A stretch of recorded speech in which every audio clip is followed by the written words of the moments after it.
मुख्यमंत्री पदासाठी आग्रही असलेल्या एकनाथ शिंदेंना निवडणुकीनंतर मुख्यमंत्री पदावरील दावा सोडावा लागला।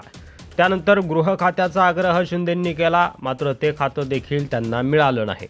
आता पालकमंत्री पदाबाबत देखील एकनाथ शिंदेंची इच्छा पूर्ण होताना दिसत नाहीये। नाशिक आणि रायगडच्या पालकमंत्री पदावर एकनाथ शिंदेंनी दावा केला होता। नाशिकचे पालकमंत्रीपद गिरीश महाजन तर रायगडचे पालकमंत्रीपद आदिती तटकरे यांच्याकडे होतं। मुख्यमंत्री फडणवीस यांनी या दोन्ही जागांवरील पालकमंत्री पदाला स्थगिती दिल्यानं शिंदे यांची इच्छा पूर्ण होणार अशा चर्चा होत्या। मात्र भाजपच्या दिल्लीतील वरिष्ठ नेत्यांनी एकनाथ शिंदे यांना धक्का देत नाशिकचे पालकमंत्रीपद शिवसेनेस देण्यास स्पष्ट नकार दिल्याची माहिती मिळते।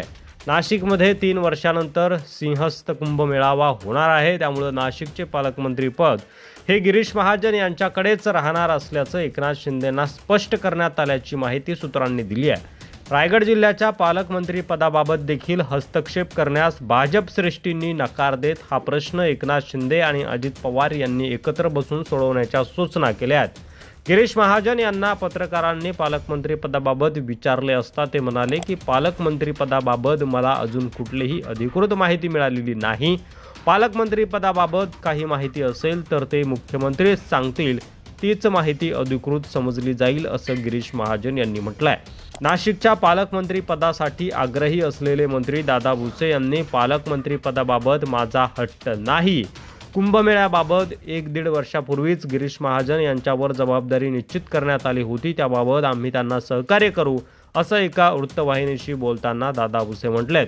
त्यामुळे आता उपमुख्यमंत्री एकनाथ शिंदे यांना पत्रकारांनी याबाबत विचारले असता पालकमंत्री पदाबाबतचा तिढा लवकरच सुटेल, महायुतीमध्ये सर्व काही सुरळीत आहे असं उत्तर एकनाथ शिंदे यांनी दिलंय।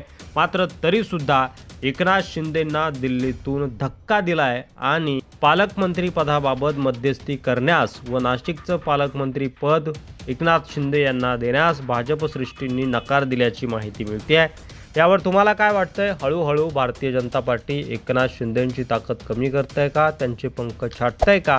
तुमचं मत कमेंट बॉक्समध्ये लिहायला विसरू नका। मराठी मंडळीवर नवीन असाल तर सबस्क्राईब करा।